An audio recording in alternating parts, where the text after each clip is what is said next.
Wild dogs attack, Braverman's sacked, and the pig is back. These are the interesting times.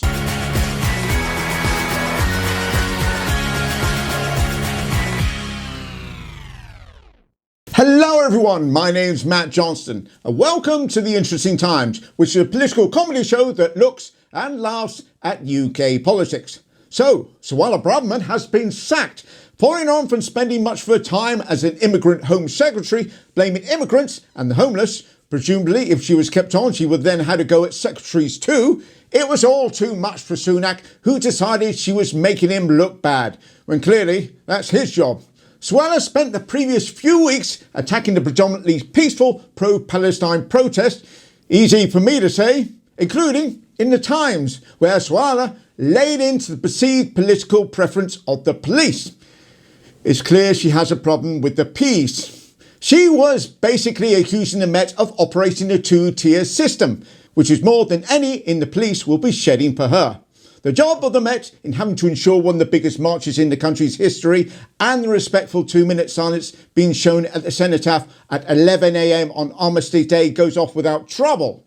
A job that was made much more difficult by having the Home Office Minister in the corner of the room yelling, "Fight, fight, fight." Suella has spent the week leading up to Armistice Day getting as controversial as possible, claiming that sleeping in tents was a lifestyle choice, calling the peaceful protests hate marches, and then on Thursday wrote an article in the Times criticising the police. It was given to Number 10, who told her to make some changes, and she didn't. And from here on, it was simply a matter of time. The writing in the Times became the writing on the wall. And Suella was proved right, as Saturday, Armistice Day, saw her prediction of hate marches come true in the capital.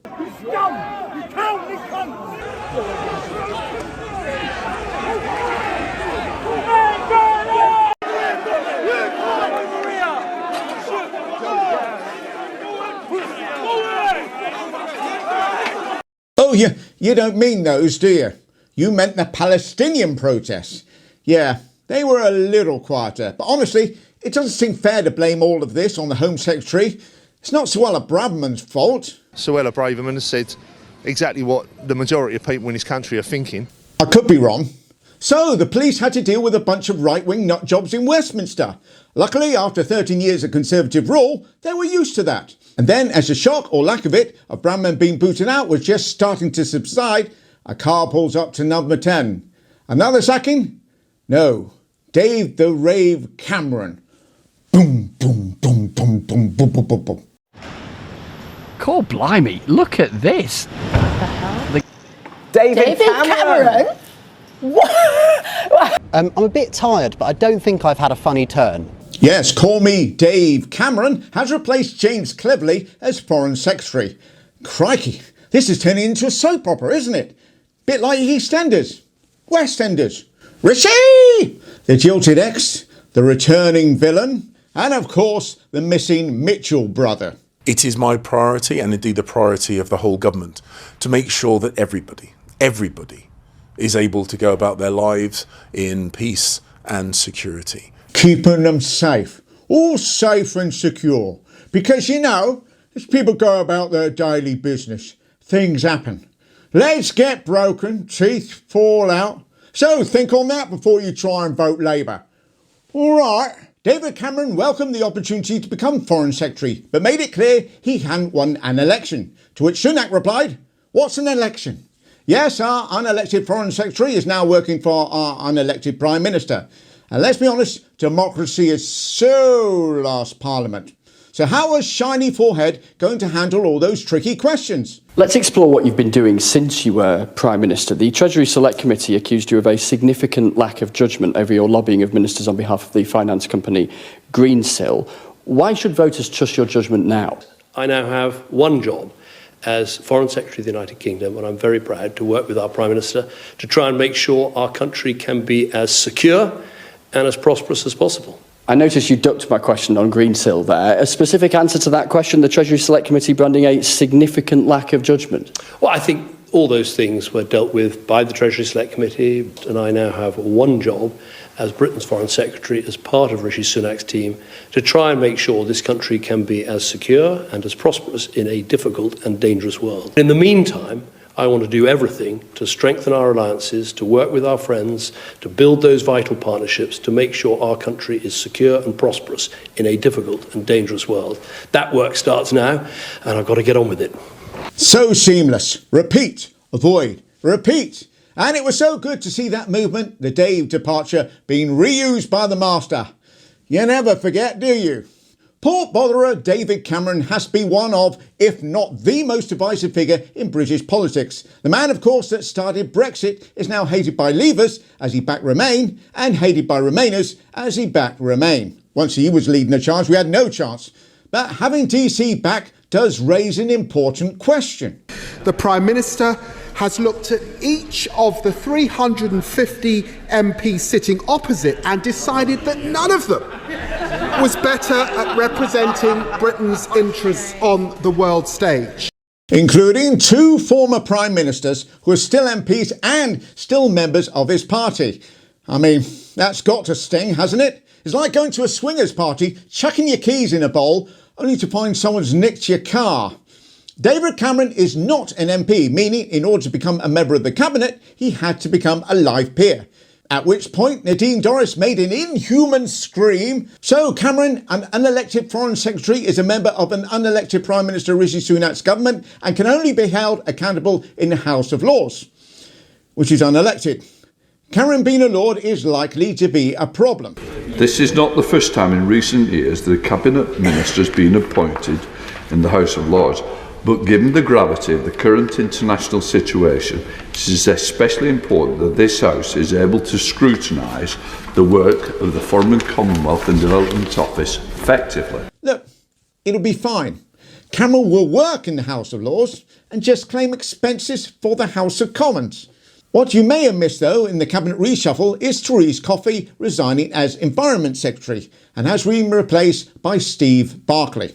Therese Coffey, who tried to blame floods on sneaky rain rather than some of the worst underfunding this country has seen in years, and then would get annoyed with regular people in northern towns who would have to deal with the consequence of a government shrugging of the shoulders. I've come today. I know you have. Brendan invited me to come up, understanding the impact, particularly because of some of the timeliness of the warnings.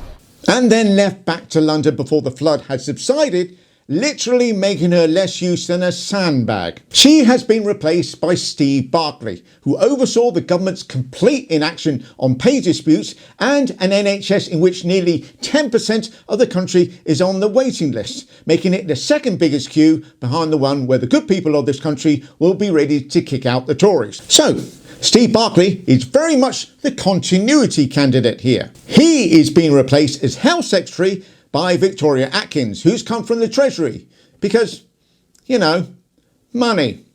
Along with Therese Coffey, the other medium-sized rodents jumping ship are Nick Gibb, Neil O'Brien, Will Quince, Jessie Norman, George Freeman, Steve Dubler, Jeremy Quinn and Rachel McLean, who says she was asked to step down as Housing Minister, making Lee Rowley her replacement, the 16th one in 13 years, showing just how seriously the Conservative Party takes homelessness. She's probably most famous for saying that not all renters are weed smoking and in gangs. And it's that sort of liberal woke nonsense that's going to get you fired, let's be honest. All of which meant 9 ministers resigned from Sunak's cabinet on Monday. And some others you may have missed. Greg Hands, the man with the letter, was demoted to Business Minister and Minister for Standing in Front of London Buses. He has been replaced by Richard Holden, and Richard Holden's seat of North West Durham, which will be scrapped at the next general election, meaning Dickie will be a Conservative Party chairman without a constituency rather than without a clue. Been on this interview for 7 minutes. You've not answered a single question yet. I was saying that we need to get away from some of those short-term policies. And what I really worry about is what important decisions the country has made. But I'm also trying to address. I'm also, in fairness, trying to address the broader point of what we would like Labour Party. That what we're going to see is a return to the bad old politics of Labour, that short-termism. If we see Labour back into government, and I think it's really really important that we present that united front now, because the threat to us is real. Jeremy Corbyn. This whole week has been a whirlwind. So what we really need is this top-nosed Twizzler's opinion. What is her role? Explain her role in one sentence. Create a tokenistic post. I think that's very strange. What is a czar for wokedom? What does it mean? I don't believe in tokenistic phrases for government posts. I think you should have proper titles. A quick reminder, Jacob Rees-Mogg was Minister of State for Brexit Opportunities. Sorry, Jacob. Please continue. Talking about government departments in nice-to-do language. And I've always thought this is flim-flam. Wait, what? Jacob is responding to the news that Esther McVey has a new role in government. What did you make of Esther McVey, former cabinet minister, being made what someone has called a common sense czar? What does that mean? Lord knows. Is it this, Lord?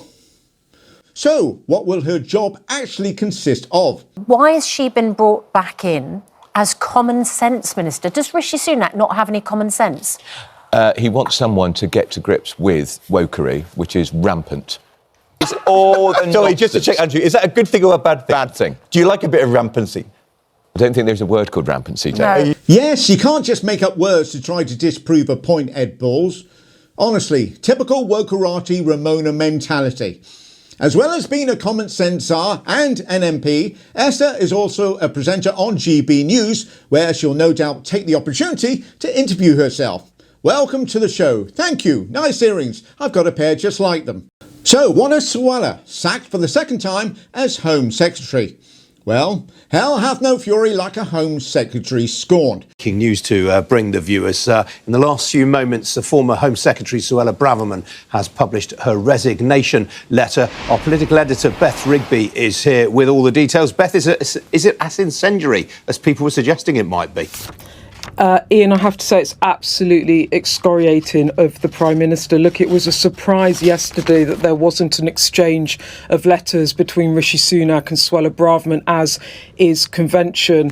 But over 24 hours after she received a phone call and was sacked, she now lets loose in a letter to the Prime Minister, which makes for eye-watering reading if you're in number 10. She's penned a letter attacking Sunak using words like betrayal, uncertain and weak. A three-word slogan for the next general election, I'm guessing? This is clearly part of Braverman's bid to become the next Tory leader. Something she has had ambitions for before, where out of 8 candidates, she finished an impressive 6. And in amongst all of this is the secret cabal intent on controlling everything that the Tories do. Do I have proof of this? No. But I know someone who doesn't. Nadine Dorries has tweeted about a mysterious Machiavellian Mr. Fix-It at the top of the Conservative Party. A Mr. Fix-It in the Tories wouldn't be the first time. Nadine has blown the lid on the whole Dougie Smith scandal, a shadowy figure who decides who comes and who goes at number 10. Nadine tweeted that Conservative Party donors and party members have been paying their subs for years to pay the hefty salary of a man no one had heard of, unless you are someone who frequented sex orgies and parties. Nadine, who has heard of Doug Smith, described him in her book like this. And yet he's been paid a very handsome sum by Conservative Central Office for decades. And he sits now at the heart of number 10 Downing Street. And yet he appears on no staff list anywhere. He's a murky character with a deeply terrifying reputation and an unsavoury past. The thing is that Dougie Smith does actually exist, and he is being paid by the Conservative Party. So, following on from David Cameron's return, Suella Braverman's letter, we have the most shocking part of what has been a shocking week. Nadine Dorries being right about something. And even more shocking, not just once.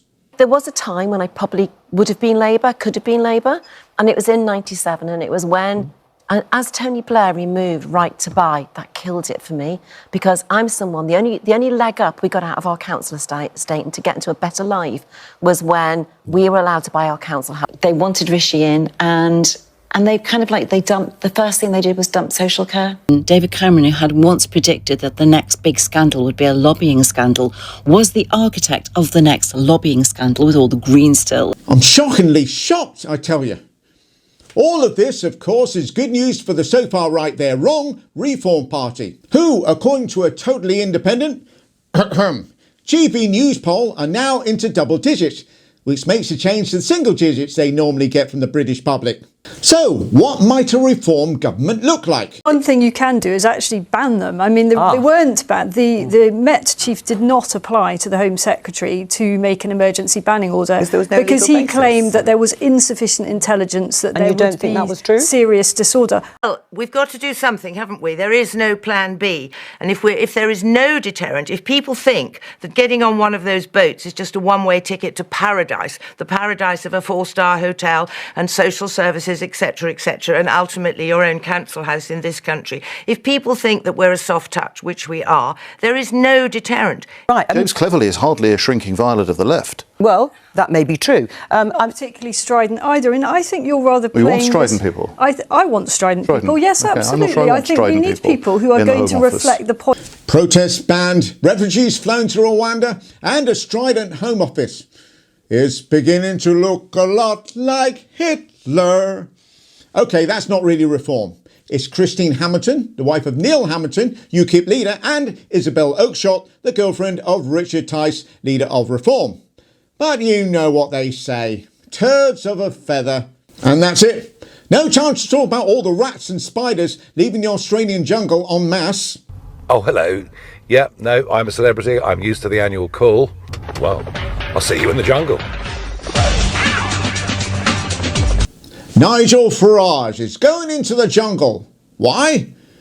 Why do you think? People ask me, why are you going into the jungle? I've got to tell you, the money's really good. And what is wrong with that? You reach a whole new big audience. You test yourself in a way that you haven't done for years. You make good money in doing it. Guessing he wants to make enough to get his millionaire's bank account back. Nigel may find himself having to eat kangaroo penis and drink badger's piss, especially if any of his campmates are Remainers. And finally, it is Trans Awareness Week this week. A chance for the new Home Secretary to show he'd done his homework. And I recognise the LBGT, BLT, the LBG, ABC, T, G, and Tango makes 3. What did I say? LGBT. He knows what I mean. Pretty certain no one knows what you mean. James, it's LGBT. 4 letters, like Tory. And I'm sure as a Tory you've seen more than your fair share of 4-letter words. Thank you all so much for watching. And if you are enjoying these videos, please like, subscribe, share, and I'll see you all Sunday.